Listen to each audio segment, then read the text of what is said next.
much in on these things. Whatever you prefer. Mm. It's your team. But I will bet someone. What odds will I give?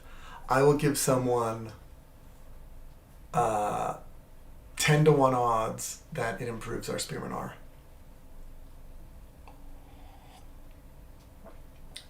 And I'll give 3 to 1 odds that it improves our Spearman R by more than 5%.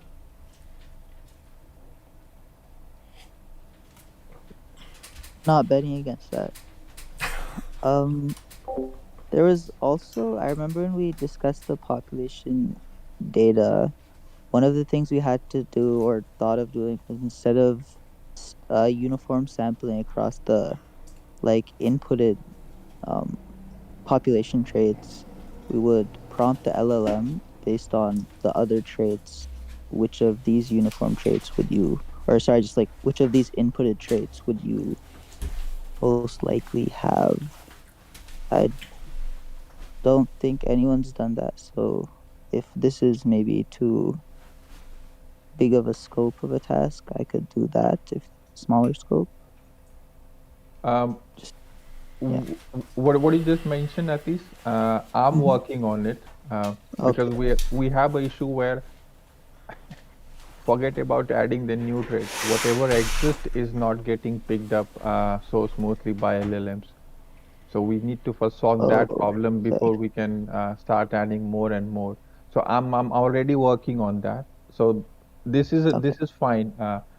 We do some sort of mixture of expert approach to verify the validity of the response. Okay. Cool. I'll tag along or sync up with Chin then, and we'll do that. Nice work, Atish, and good morning. Thank you.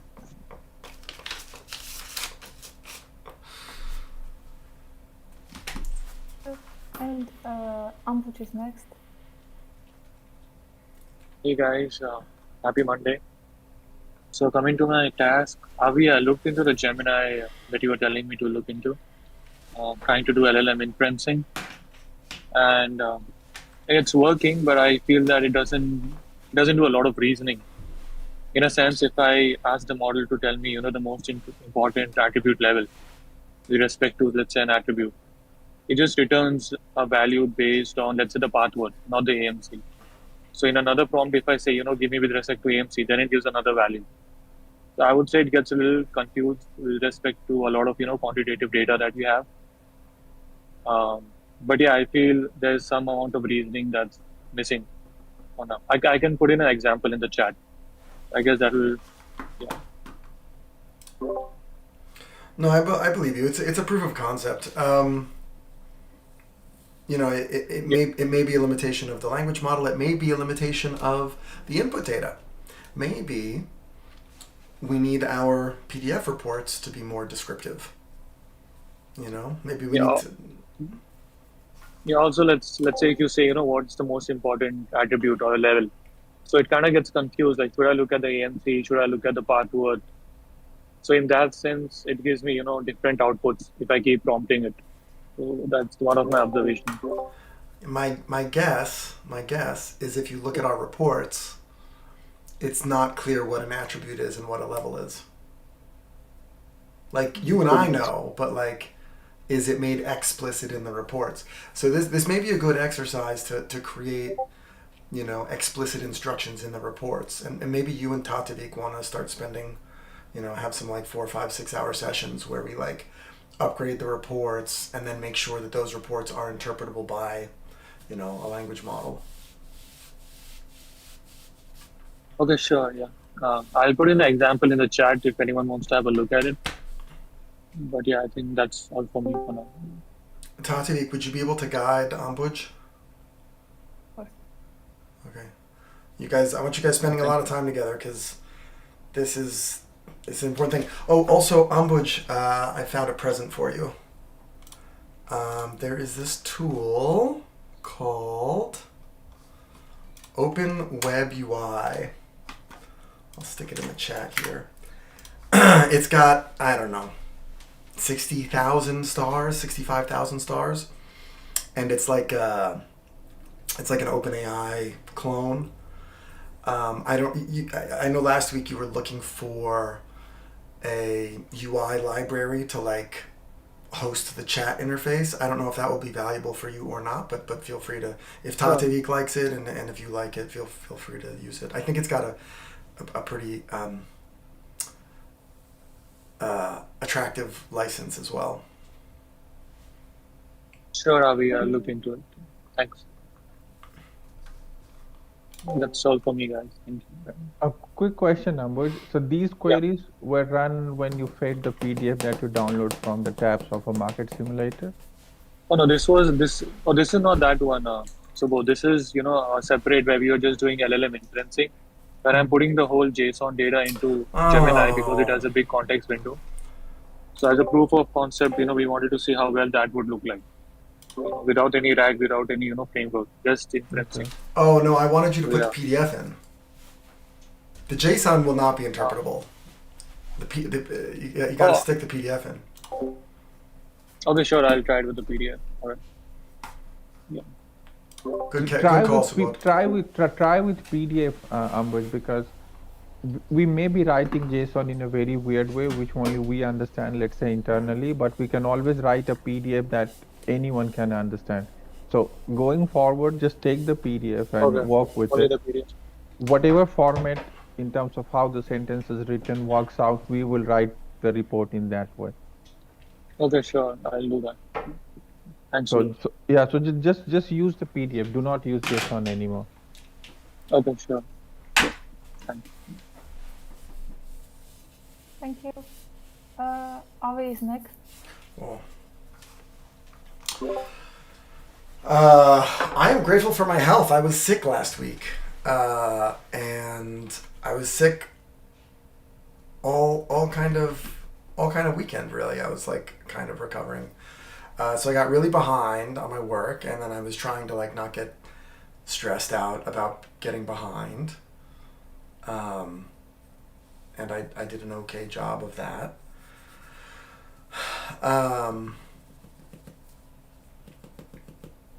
But I'm grateful that that's behind me. It's funny, I have so much sympathy for other people when they're sick. Except when I'm sick, I have like no sympathy for myself. So I gotta work on that. This week I'm working on finalizing a couple of contracts. Subodh, I met with Mahul last week. I had a really good meeting with him, so we're gonna hopefully see if he can help out. I'm trying to get through the Upwork and LinkedIn folks. Mia and Lucy, I'm gonna have another person for marketing automation for you today. And then we're starting our outreach war room with Pablo after the stand-up, which I'm super excited about. I'm really excited to start touching the market again. And then the other thing I want to do is I really want to close some of these deals. Like we have a lot of deals that are kind of in process and they're kicking the tires and we're doing data audits and all of that. And we are like delaying asking for money, and I think we need to start doing that earlier in the process. I would actually probably ask Florent, when is the right time. Oh, you got a haircut, Florent. You look sharp. Very nice.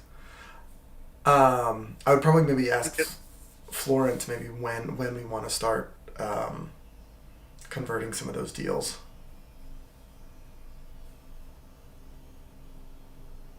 Because yeah. Anyway, that's what I'm working on. Investor outreach and conversion. Chin is next. Hey everyone, good morning, good afternoon, good evening, happy Monday. I'm grateful for the little bit of snow we saw over the weekend. I made my very first snowman, which was fun. Um, as for work, I ran a few more studies, and today, oh, is that for the snowman? Mm-hmm. Thanks. Um, I yeah, I ran a few more studies. Today I was just like merging from develop, and I think something broke in my branch. So I've because I'm getting like in malformed decision strategy, so I just have to fix that. Then I also I guess what I was talking to Subodh when everybody was joining. That's I guess my next task now, which is we just want a way to extract just to confirm that the model is using um, all the attributes that we're giving it. So I'm going to try doing that via a prompt. I guess besides that, I would need to connect with Florian because I think the way that he extracted all the information from one TV was through, I think he used a script. So I think that'll be probably useful for me when I start running more studies. And also, I guess I'll connect with Atish about the MOE stuff. Um, yeah, I think that's everything from me. Try Chin. See if you can rerun Florian's script. Try to see So, see if only having like 4 or 5 traits, will increase the sensitivity of the model to each trait. yeah, but then how do we select those traits later on? Like, how do we decide what's most important? Um, so we will start with 5: age, gender, education, income, race. Like that's basically the Right. uh, common ones. Okay. Right. I mean, Chin, are you familiar with ridge regression and Yeah, and lasso methods? yeah, yeah. Effectively, you're going to be doing something like that. How do you mean? I mean, you create some heuristic that balances the number of variables in the model with the power of the model, and you add variables and you add some variables and you remove some other variables, and then you see if the power of the model increases or decreases.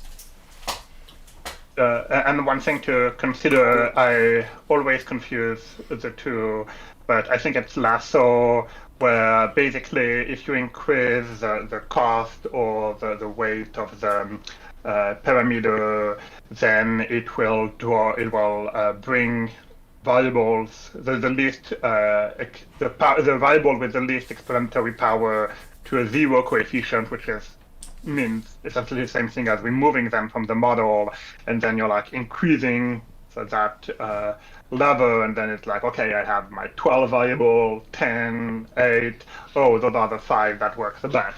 I think it's lasso, it might be one decreases all the coefficients but keeps them non-zero, the other one drives some of them to 0, and I think it's lasso. And so that's one way to select the variable with the most explanatory power without having to rely on like your own intuition.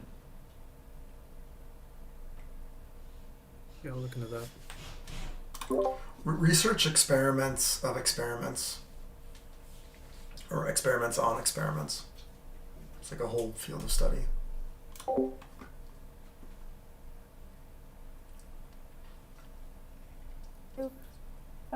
Florence is next.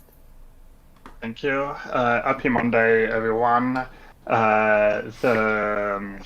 While I'm grateful for Korean TV shows, as we're all busy running around trying to survive the madness, just like the moment my wife, my daughter, and I were watch historical Korean TV show. It was a moment of pure fun, so that's nice. So this week I might be helping Avi, as I just learned, and so whenever feel free to grab time with me, Avi. Other than that, I mean, my other plans. So Obviously, I'm working with Pablo and connecting with Subad on the some of the prospective clients, and so trying to understand their needs, translate their needs into timelines and deliverables. And so I'll probably want to connect with Subad and other people to get a bit more into the weeds of the models themselves this week or the next one to really try to connect the dot a bit more. But basically, this week, more interface between the model world and the client world, trying to understand both of them and keep the clients happy.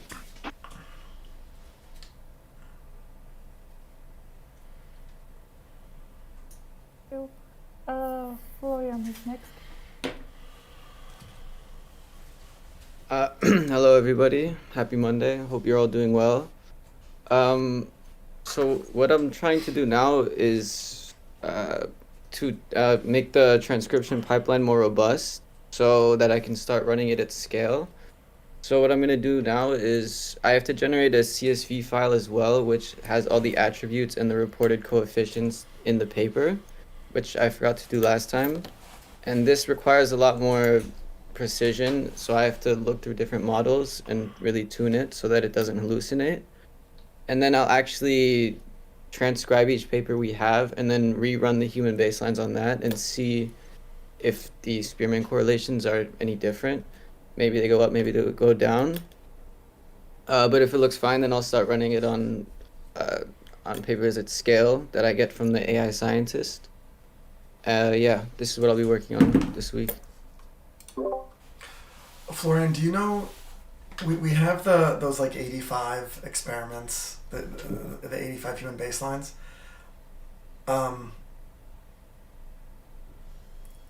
Is there and we used to have, I think, like 150, but for some reason we knocked out a bunch of them. Do you know, or could you explain why we knocked out the other ones and what it would take to re-include those? I'm not entirely sure, but the difference I remember is that some of them are dummy coded, or maybe it was the other way around and not dummy coded in the other one, which I'm sorry, I don't remember. Right. But I think that's the main reason we knocked them out. I very well could be wrong, so somebody knows better. So it's not because one was dummy versus the other was effect coded, we removed them. So you can estimate a categorical variable in two ways, either a dummy coded or a effect coded. In both cases, one has to identify what is the base or the reference level within a certain variable or attribute. The papers that we knocked out is that it is basically the reason is that we just cannot figure out what is the base label per attribute.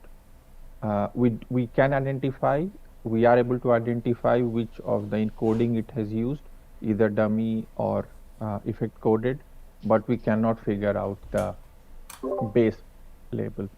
And if we cannot figure out the base label, we'll never be able to compare our estimates with the paper estimates.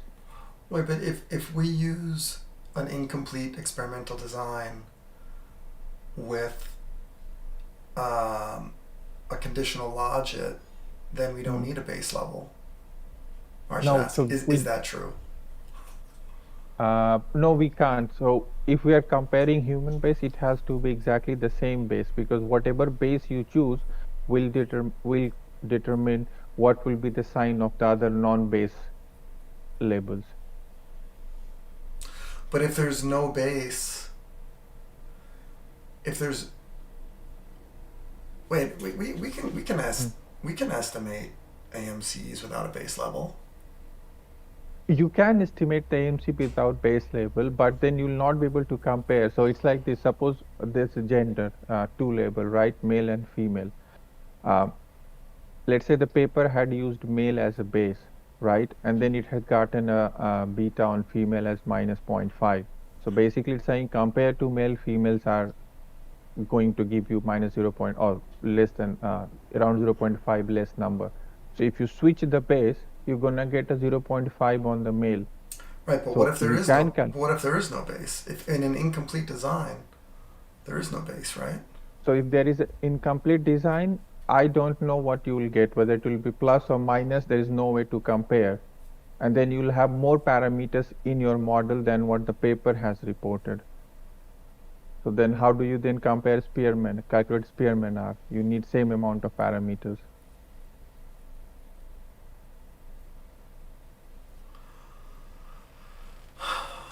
And we can't use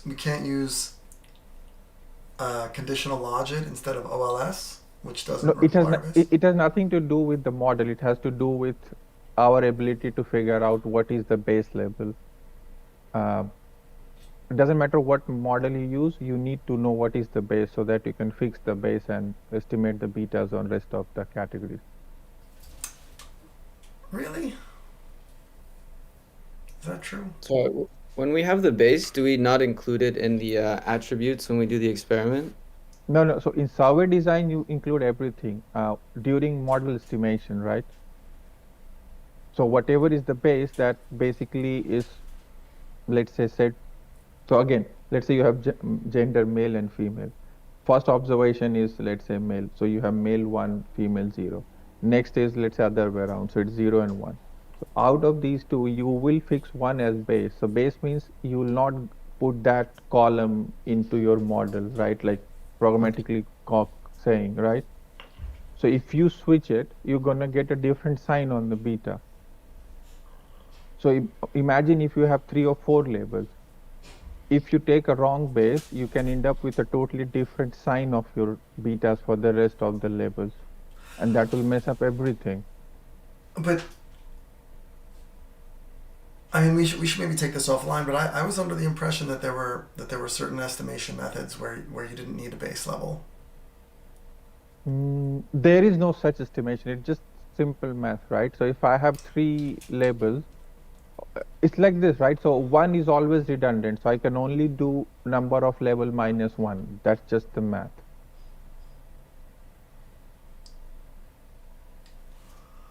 So when But if you we do, if we yeah. create if we create Yes. Oh, go ahead. So I was saying if you do a incomplete where you say the each attribute is whatever labels plus 1, and whatever that additional 1 is basically means that attribute is absent, and you make that as a base, and then you estimate the betas for the rest of it. But technically it is again the same thing. You expanded the number of labels by 1 and you estimate betas on number of labels minus 1.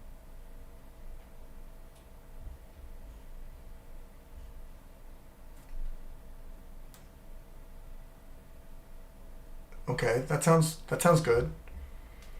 Yeah, but for a human baseline, until we know the base level, we cannot do anything. We can create the survey. But what if but, those papers also used an incomplete design?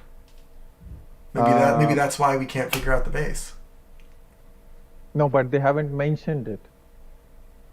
But if there's no attribute at 0, then we can assume. I looked at through those papers. They don't mention at all about anything being incomplete design. Maybe they call it something else, but or we can email the authors. We can be like, hey, how come no attributes at 0? The best bet will be we'll have to email them. Yeah. Okay. Okay, that was helpful. That was very helpful. Thank you, Subodh. Thank you. And next on the list is Linnea. Hi everyone, happy Monday. Right, grateful. I'm grateful to have had an uneventful bus trip yesterday. I'm now at my parents' house in New Jersey. Buses aren't always reliable, so I'm glad it went fine. Yeah, and what I'm working on this week, I think we'll be doing the market simulator redesign. I'm also trying to write up like some descriptive summaries of what each tab actually is in really basic terms, to try to make the app like more intuitive or more clear to use. And maybe in my free time looking at the interpretability of the feature importance graph like we were talking about last week. Not a priority, I know, but if there's time. How are you redesigning the market simulator?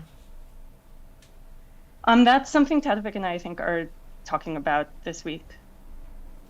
Okay. Can you get with Subodh on that? Because Subodh has some pretty badass spreadsheets that he wants converted into a market simulator. Have you guys connected? Yeah, great. Okay, sweet. And then we will. okay, great. And then if you wanna link up with Ambuj, he can. I'm curious to see if a language model can interpret our results cleanly. So that'll be a fun test. Yeah, I've been wanting to try that in GPT Researcher as well. Yeah, that's a great idea.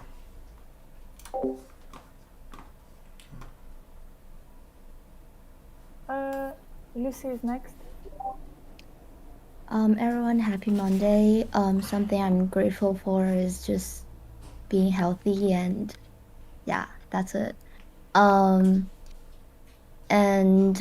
for marketing automation, I think Basil reached out to me today, and he said he wanted to schedule a session with me and Mia to work on the marketing automation thing.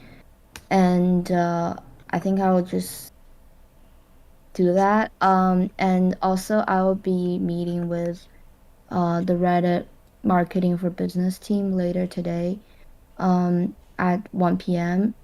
And I think they reached out to us and wanted to schedule a meeting. So it's today, yeah. And this week, I think I'll be continue working on the marketing automation. And yeah, that's it. I have another guy Lucy will bring on today that I'll introduce you to. I'd like you to schedule like a 4-hour session, or tell me when to schedule this 4-hour session so we can either get Bazal or this new guy on board, just so we can get like a proof of concept. Okay, so like we are all meeting together, right? Like Bazal and the new guy from Upwork. Well, I don't know. They're both. You have to figure out which one you like better. Give them each like a small task and see who's able to turn it around faster. Okay. I mean, yeah, you can use them both if you want, but they're both supposed to be doing the same thing. Okay, great.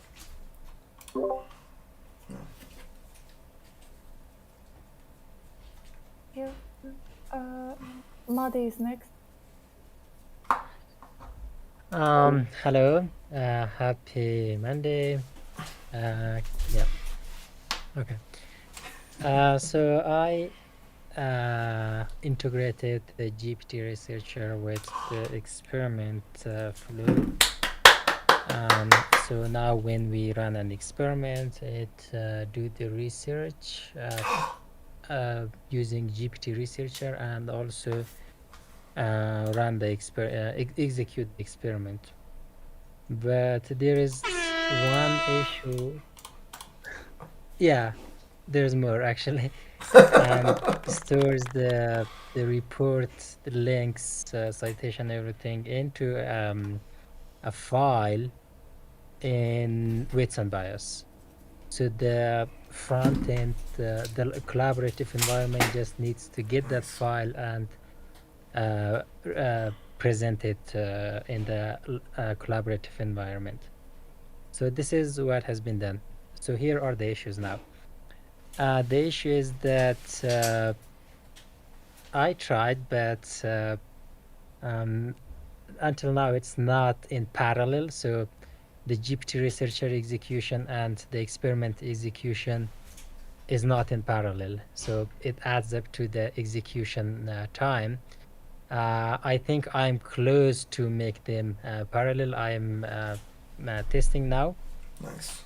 And yeah, so this is this, and here's the plan for this week. So last week there was a lot of pressure. I couldn't release to at least test. So this week I plan to release at least to test, and also expose the DeepSeek to our LLMs. How's the results of GPT Researcher? The results are for the like actually it's good. It goes like research the internet and it gives some insights, which is useful in the collaborative environment. I think we can use it somewhere else, like some other place. I don't know where, but we can use it there as well. So it's I think it's good. Generating the attributes, prices, brands. It's not that good like ours. We are carefully and detailed do like the experiment, but it goes and do some research, pulls the information, and then it like make a conclusion based on the information from the internet. Okay, cool. Brainstorm if there's anything from that project that we can leverage, either enhance their project with our tech, or maybe use some of their tech to enhance capabilities with us. Yeah. Also, you mentioned 3 other repos about deep research. I didn't research that, but I will research this as well. Okay. Yeah. Deep research, it's like a clone of the OpenAI deep research project. Yeah. Some people say that OpenAI just used their project in their deep research. So let's see. Yeah. But yeah, we'll see. Okay. Do we think we have enough data, or this may be a question for Subodh. Do we think we have enough data to publish our results of like how each language model performs with replicating the human baselines, now that Florian did that work last week? But I think he has only done with one language model. Right, Florian? All 4? 5, also with GPT 3.5 Turbo. As far as I know, these are the only ones that we can do it on. With what we have. I mean, we can compare all those numbers like Spearman R, the Manhattan distance, and then let's see if we find some discerning differences. And Florian, can you work with Hadi to get that data into the human baseline object that we have? Yeah, for sure. It might automatically update already. I'm not sure, but I'm so excited to see how DeepSeek and O1 and some of the more frontier models perform. Because maybe that by itself will improve our Spearman R more than the mixture of experts. But they're probably doing mixture of experts behind the scenes, so like it ends up, who knows?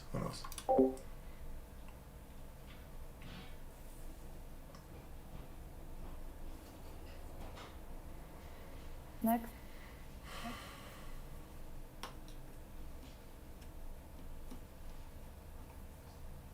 Pablo, you're next. Good morning, everyone. Happy Monday.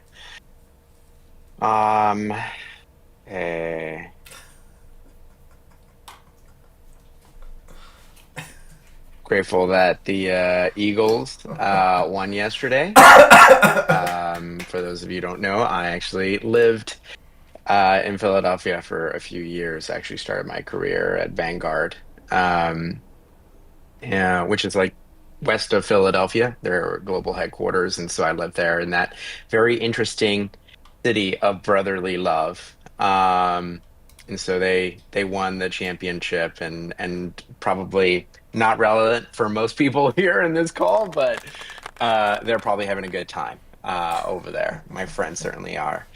Um, Today we have a big meeting with Erin. Erin is one of the influencers. She previously worked at the White House. She is starting a company, or she has a startup and has a very rigorous agenda for today. So I'm going to prepare for that behind the scenes. But we have a meeting with them. I'd love for Avi to definitely be there. Also today, I want to follow up Wait, what with time is that? What time is that? DMI.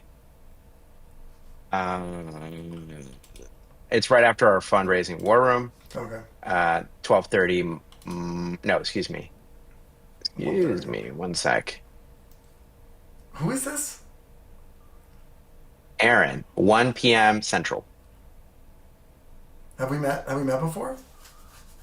Yes, she was one of many people that were referred by Professor Gallagher. Oh, got it. Yep. She was the one who was super engaged and who was on our Discord for like a week. Oh, I love her. Yes. So Yes. I want to get Yes. prepared for that behind the scenes. At the Okay. same time, excited for the fundraising war room. I need help. I'm raising my hand. I need help. We have a lot of intellectual, behavioral science horsepower, data science horsepower. We have 2 live clients or prospects, excuse me. We got to instill trust in them. We have the Dairy Alliance. I have DMI.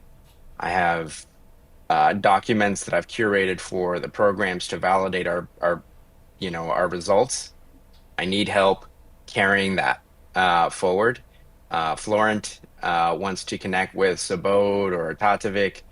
I need responses to follow up with them today. That should be the highest priority. This is money on the table. Um, so we can talk more about that, but yeah, creating programs there. This is Priceline and the Dairy Alliance. Pricelines later on this week. We have Dairy Alliance and we have DMI, Eve Oh, Paulette. right. And those okay. Eve is the by the way, the home run. She is an influencer, and she was the one who actually asked the questions. Avi, if you can, please send me the FAQ page. There's like 4 versions. I just want to make sure that I populate the right one going forward. Yeah, hold on, I'll get that. And I have like 3 or 4 questions that I need to put there that I want to respond to her questions to. I don't feel like I have a very compelling response to them.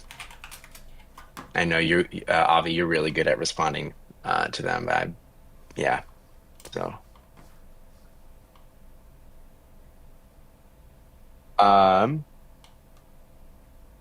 outside of that, interviews. I think we're pretty much at the tail end of all of that campaign, which is good. We have a Priceline meeting at the end of the week, which I'm excited about. We're going to be preparing for that and coordinating with Connor behind the scenes. Thank you, Avi. Appreciate this. Yeah, just got to keep going. I echo everything Avi said.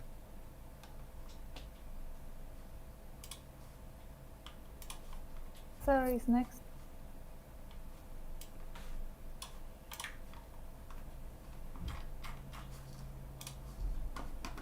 I don't think we can hear you actually, or it might be me.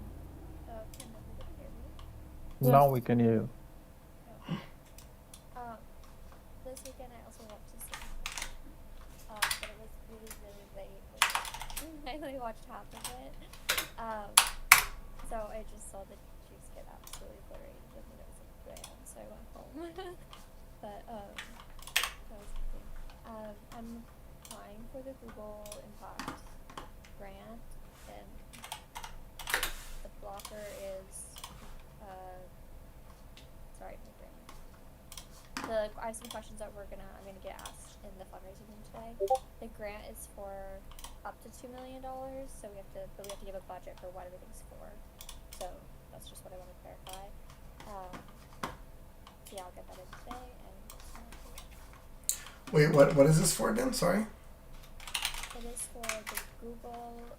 You said you have a guy on the inside. It's a Google generative AI grant. Yes. Impact.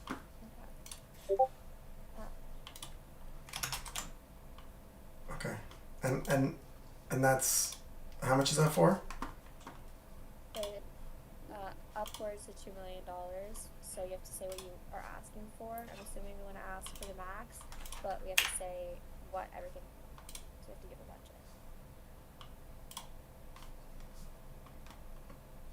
budget. Got it.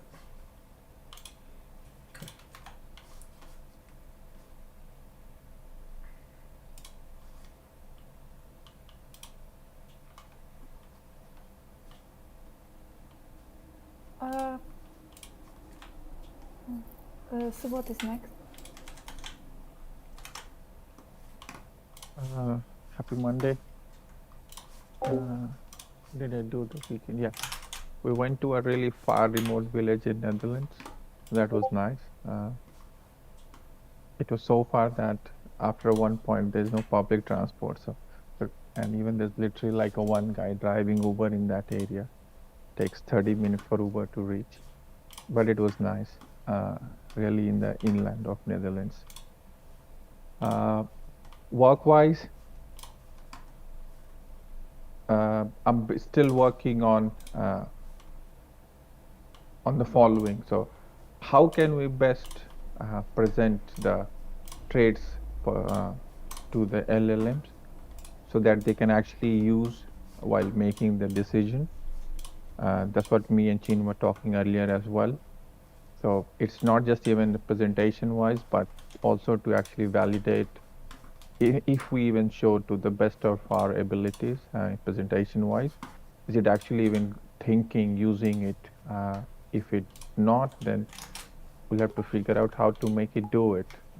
Because if we can't, then we cannot discern the differences at the subgroup level, which will defeat the whole purpose of having a really accurate synthetic population that we have been building. So I guess this whole week will be in around that issue, how to make this thing working. Yeah, that is it from my end.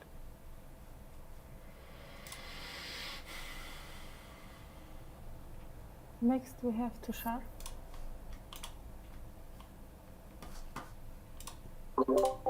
Hi everyone.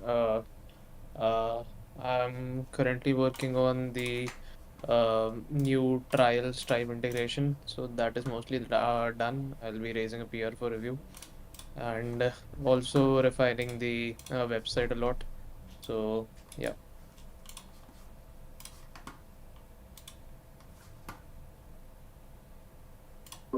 Can you help us, Tushar, with some of the marketing automation work?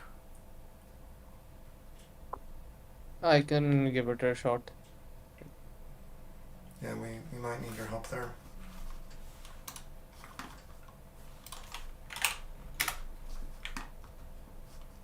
Okay, I think I am the last one. So this week the focus is going to be the market simulator design. There are some stuff that are already on dev. Mainly the order and the UI is like still the same. We have added like some small descriptions there, added some animation at the top, which checks the progress, whether they are like selecting numbers or whether they are creating their scenarios or whether they are on the analyzing stage. So that's that. Yeah, so I need to figure out what's next there. Yeah, that's going to be my focus this week. And Tatevik, what about some of the changes that we got from Reddit or that Mia was that Lucy was identifying with the how to make the graphs more interpretable? The AMC graph, right? Yeah. Uh, I still don't know like to what extent I can completely replicate it, but we'll start. Mentally, I will start working on that in parallel as well. Wait, did you get a haircut too? No, I No. just brushed my hair.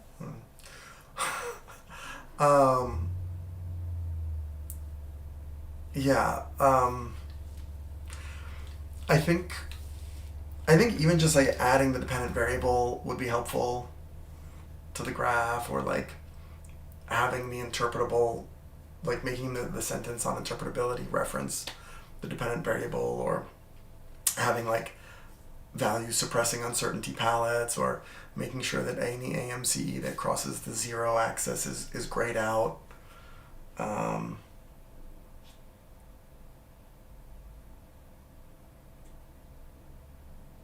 I don't know.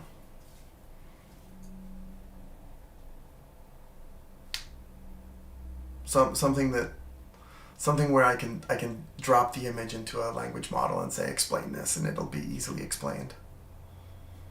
But but then you effectively have to like replicate the entire experiment in the graph, which is like very hard to do. Like have to have the when and the where and the dependent variable, and then all the independent variables. Then maybe like a little section for like which sub-segment of the population is included. Is this the entire population? Is this one of the clusters? Is this one of an individual trait? I don't know. It's a lot. It's a lot. Mm-hmm. It is a lot. And we haven't updated those graphs in a year. But we keep getting feedback that it's like difficult to interpret, and that's like our main product.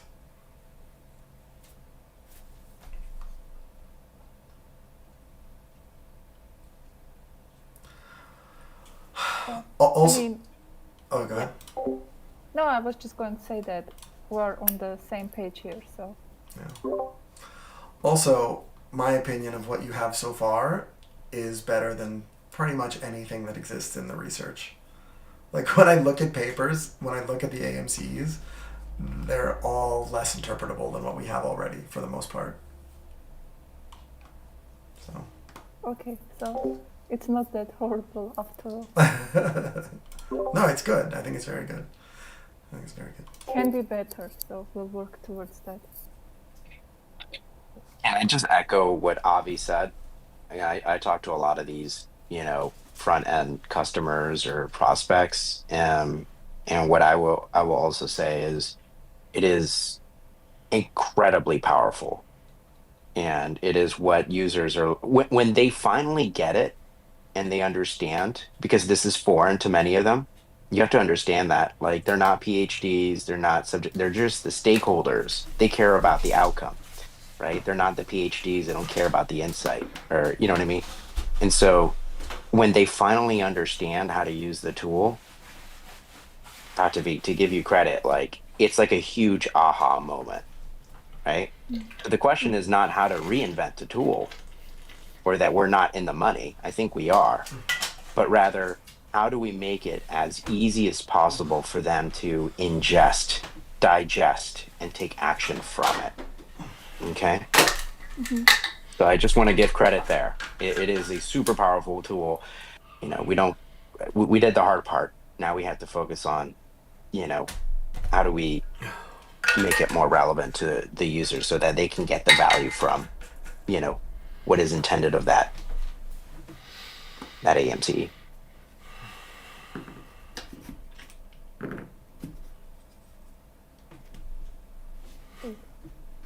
So, have I accidentally skipped anyone? Yes. Oh, I'm so I did. sorry. Hadi. So, happy Monday, everyone. So I worked on population definition today and Sunday. I just need to check the code for Rupesh has made. There will be some conflicts. After resolving that, we'll be merging. I will create PR today. And also for this week, I will be working to prepare Kotimon for a POC. I was getting last week. I was getting some build issue while deploying to GCP. After fixing that, I will customize the UI part and yeah, uh, just preparing it as a POC. Nice. Do we have this week? Are we going to be able to release the new population trait selection into dev? Yeah, actually, we should be today. Just need to check the Rupesh code because he made the same way step. Uh, he had some changes, so there will be some conflicts. I need to resolve that. Beautiful. Then we should be good. And this is the more granular population selection. Is this also going to be generating the attributes? Not the attributes. Excuse me. The attitudes. No, that's not included yet. Include. Okay. Do we have an ETA on that? Maybe we work on that end of this week or early next week. Okay. Okay.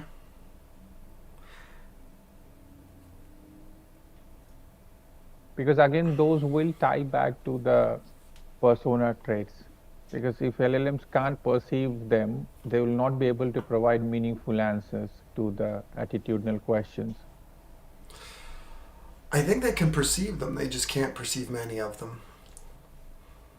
But that's the point, that they need to perceive, because if they can't provide that, capture the subgroup differences, then again those attitudinal variables will not turn out to be significant in the estimation.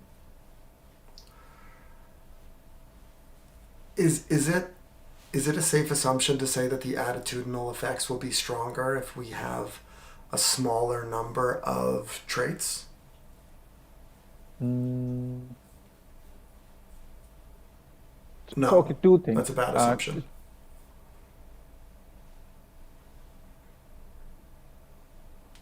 Theoretically, the more you provide, the more you should be able to pinpoint the attitudinal questions, like if you look at theory. But again, we will see how LLMs behave. If they only understand with 5 or 6 traits, then we'll have to go with it and then see how it performs.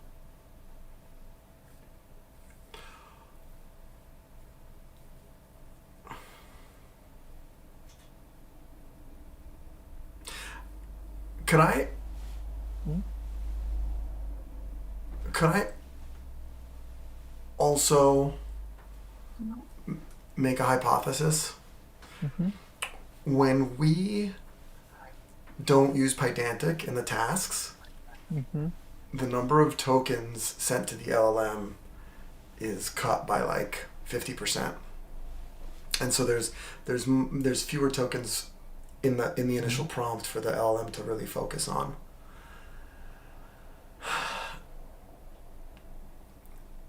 My hypothesis is that if we remove Pydantic and like explicitly interpret the results, the model will be more sensitive to the remaining set of things in the prompt, which is mostly traits.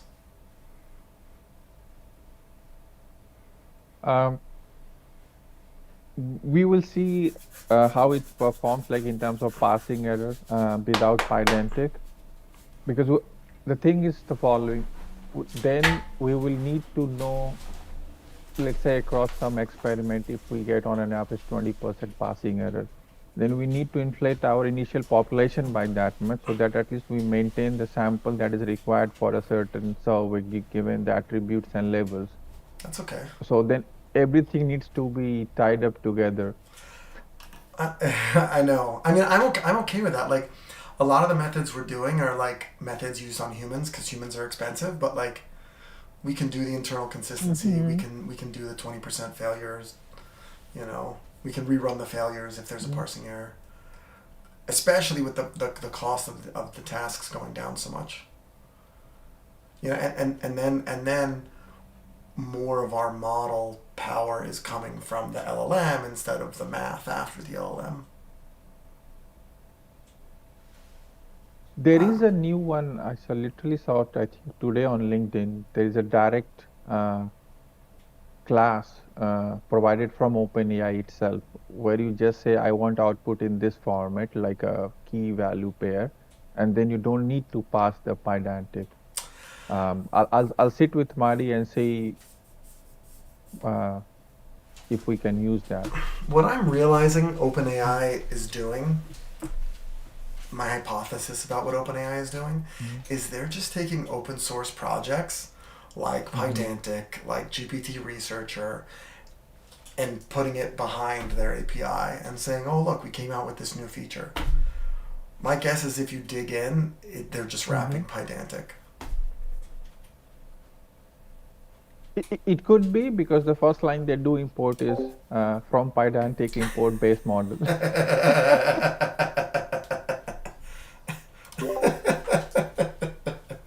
so it could be.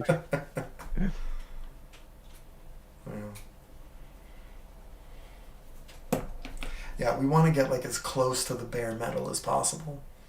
Like we want to like get right into the LLM.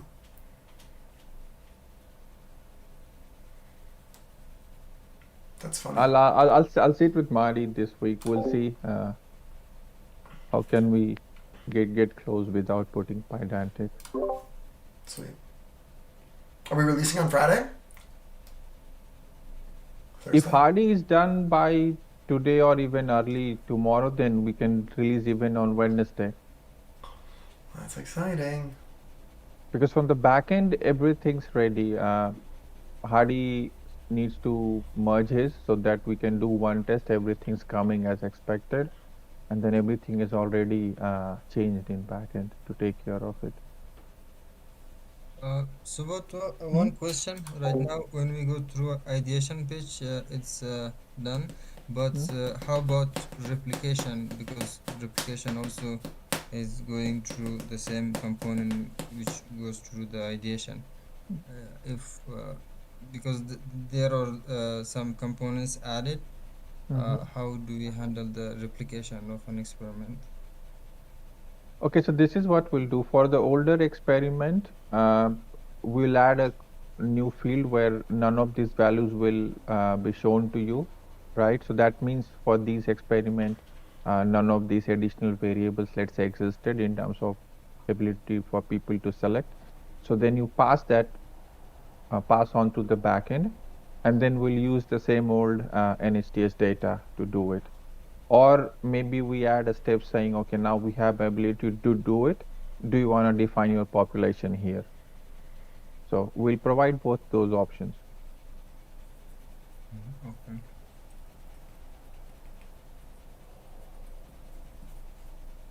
I mean, we can do, because I don't think except us anybody is blindly replicating. Most of the people is going to run experiments like from scratch. So it's not going to be a big issue, even if we did not take care of those small stuff in the replication. Okay. If the population which the user defined through ideation page, if that comes through the replication response, that would be better that we can fulfill. Yep. We'll pass it. We'll pass it for whatever exists, and then we'll pass blank for the old ones.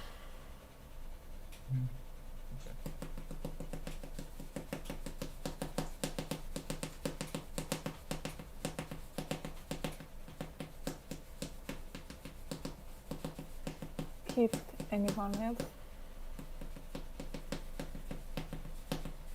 Okay, great. Does anyone have any demos? Anything they want to share with the team? I can show something related to the new free trial. Sure.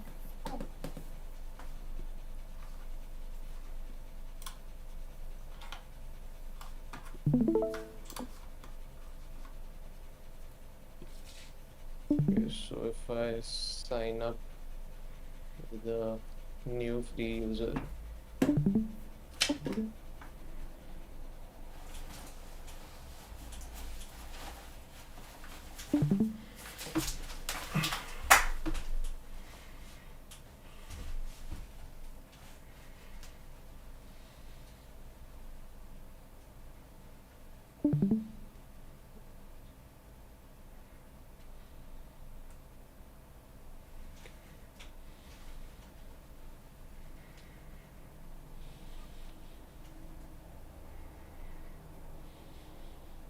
yeah. So when a new user signs up and he is on a free trial, he will see this pop up, and currently it is created as such that he will have to like initiate this, and he cannot go anywhere else or close this. So I wanted to get some opinions. Should I keep it like this, or should I allow him to like check out the application but not run experiments until he signs up for a free trial? And when I click on this button here, a new session is created wherein we can initiate Nice. a free 14 days trial, and after and we can get the information and start the trial. And after this, the user will have the access for 14 days and will be billed automatically. Also, he will be able to manage his subscription if he wants to cancel uh, from the settings dashboard as we currently have. So everything is same, and this is in sync with Auth0 and HubSpot. Nice. Just let me know if this is okay, like not allowing user to go anywhere until he signs, like starts his trial.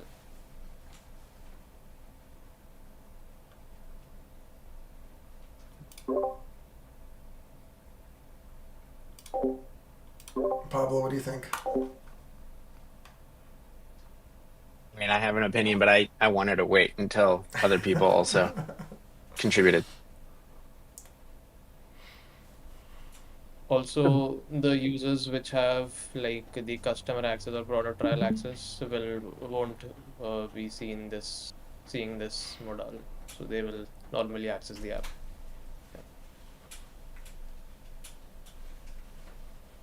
This is after running the first two free experiment. No, these banners will also change because now what we are doing, we are like telling them that they first sign up for a 14-day free trial and they can run unlimited experiments. Then they will be billed $1,000 a month from there. Oh, I thought we were giving anyone 2 free experiments and then doing a 14-day trial. I could be wrong. I could be wrong. I think we should give two, right? Because 1,000 is a big amount. I mean, without running even a 1 or 2 experiment, no one's gonna buy it. Okay, so give them 2 free experiments. Then after Right. they have finished, then like we were doing currently for like paying on the like paying at the start. Instead, we give them a 14-day free trial from there, and then move on to bill them, right? So no. So like, let them run 2. Once they are done with 2, then Mm-hmm. whatever you have will follow. But then Yeah, rather than freezing the screen, it's like I only when they click on a run experiment and go till the last, and then they click like run, that's when this should pop up. got it. Okay, sure. Yeah, I like that. Remember, Tushar, we want to keep them in the app. We want to like have them inviting their friends in the app, sharing their experiments, forking experiments that they see from our library. That's going to get updated soon, right? We want to create all these viral loops. Okay, sure. Yeah, I'll add that logic. Okay.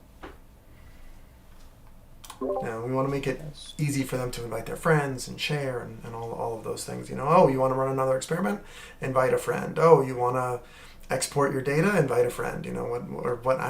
Whatever. Come up with some cute hooks there. But And then also, if we could only allow people without like Gmail accounts or people specifically only with work corporate accounts to sign up, since we're B2B, Mhm. that might be Mhm. also a little bit better. Because Okay, like I don't that want to can include be like updated. Gmails and Yahoos in our user numbers, in our user metrics. Okay, okay. That we can update an odd zero. Yeah. Yeah. Okay. How will that be like So, constrained? How's that measured? so like some companies use like to sign up with your company email ID. So we can set up that using auth zero. Like Yeah. we will only allow them to sign up with their company email and like not allow certain domains like yahoo.com or gmail.com. So if a user Hmm. who wants to play with this, right, on their own Yeah, personal account has a yeah, Gmail account, we're not going to let them. Is that what I'm hearing? yeah, yeah. Wow. I'm not sure. I understand the logic. I don't know if we I don't know. We don't have that much demand to provide restrictions, but But I'll defer to you guys. we're B2B. And like what I've noticed is a lot of the times we'll get people from businesses and then they'll sign up with their Gmail account and it's like, why are they doing that? We want to force people to like view this as an enterprise product. And I get then that, and but then if we like report on our user metrics, but then like a lot of our users are Gmails, it's like it's not a real user. It's just not a real ICP. what would you say to those companies like DW where like the lady wants to play, like she wants to like test out her platform or at least do the two free experiments, but is constrained in using her, enterprise or corporate account, but she still wants to explore and do that due diligence. She's using her Gmail, her personal Why is she constrained? corporate policy. Like, if she wanted to do that, then it would take a lot longer to go through the motions, et cetera. And then she's like, okay, I want to get in to see if this is worth my time going through the corporate policy and the approvals, et cetera. I'm I just being a mean, devil's advocate. I don't have an opinion. I want to consider all avenues. I don't know. I mean, look, we can make exceptions. It's not. If she emails us and Okay, says, "Hey, fair. I want to do," we can always make an exception. But I, Okay. you know, I just want to make sure we're focused on like the users that are real. The bant, if you will. Okay. That was it for me. Tushar, can you repeat then? What is the plan of attack? What is the user experience then? I just want to make sure we all align. There's consensus. Uh, so the user experience is like mostly the same, just the checkout session which is being created from Stripe. It will now ask for 14 days free trial first, and then it will start billing the customers after the period has ended. And I will update the auth zero policies to only take company emails. The other thing too is, I guess there's two types of trials now. There's the two free experiments, and then there's the 2-week trial No, program. no, no. And So basically, there is this a new user signs up, he gets two free experiments. Every user gets that. And after that, when his experiments run out, he can upgrade or like create a checkout.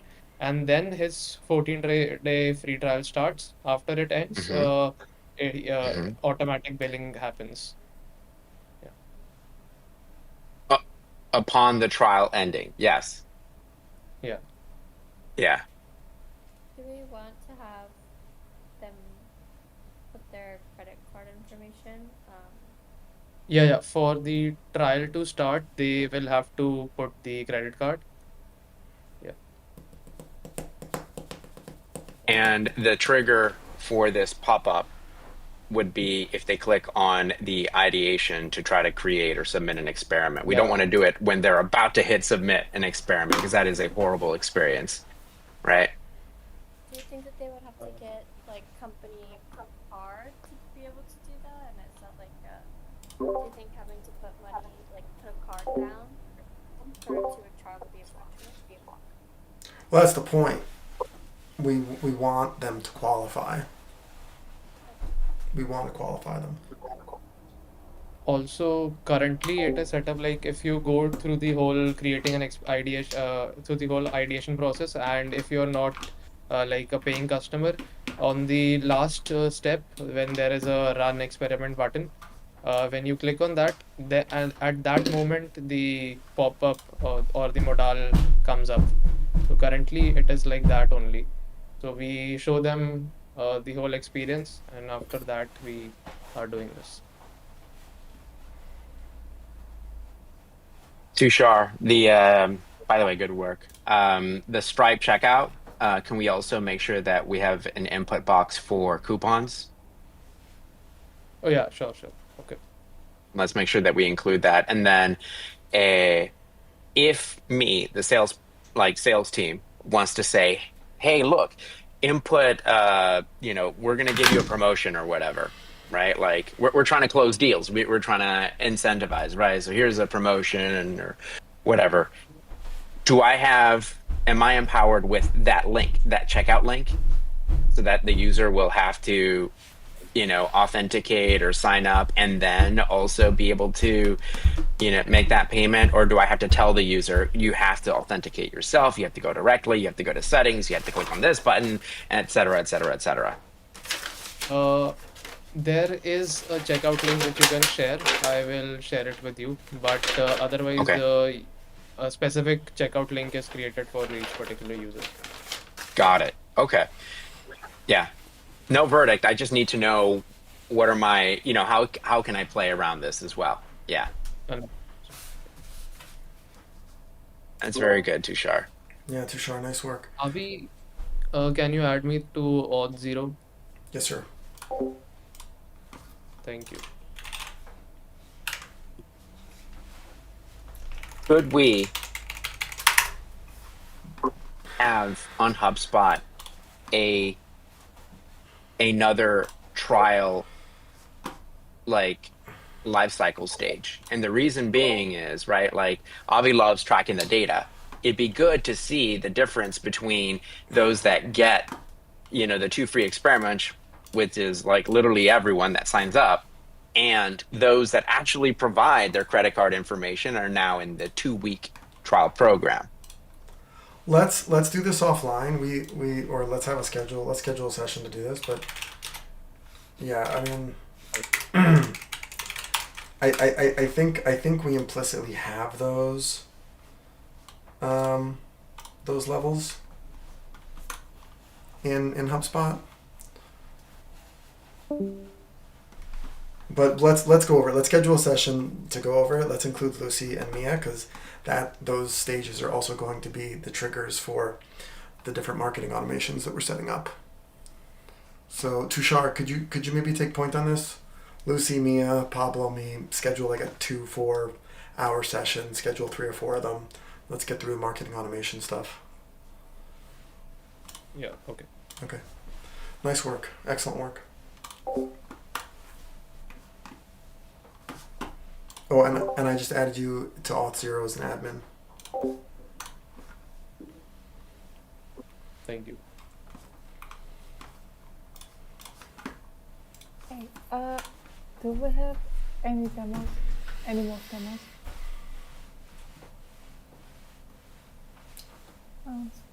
Now, before we go, does anyone have any questions? Anything they would like to be clarified? I had one question. The PDF that we download from Market Simulator is not in the text format. I think it's like an image or something. So right now I was using OCR to get all the text. It's 4 or 5 tabs. Don't do the OCR. No, the language model does that for you. Gemini does that for you. You're doing too much. There's five Okay, sure. there's 5 tabs. Each tab is a PDF. Just load those PDFs. Okay, sure. I'll do Have a that. session with Tatavik. Make sure you're in the channels. Sit with Tatavik. Sure. That's all. Thank you. Questions? Any blockers? Anything?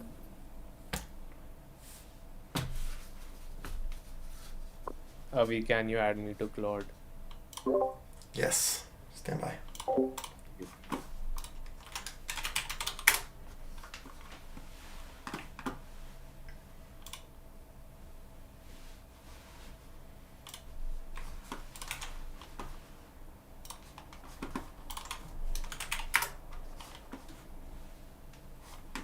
Anything wants to share? Ideas, thoughts, complaints, anything?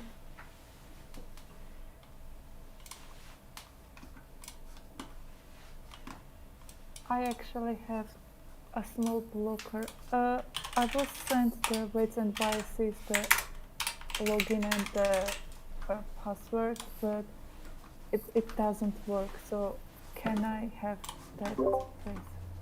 For weights and biases? Mm-hmm. Yes, ma'am.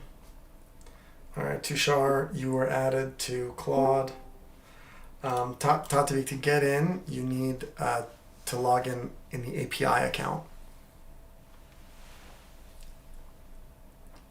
Do you have access to the API account? I'll check if something. Weights and bias API is down for 50 minutes. All right, I'll go fix it. I will go fix it. I mean, no, it's on their API. Oh, okay.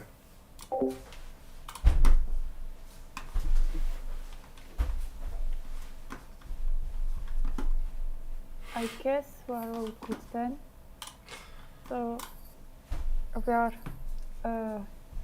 around half an hour over time, so sorry about that. And yeah, as Avi says, let's stay in the channel, let's stay active, and let's work in groups. Happy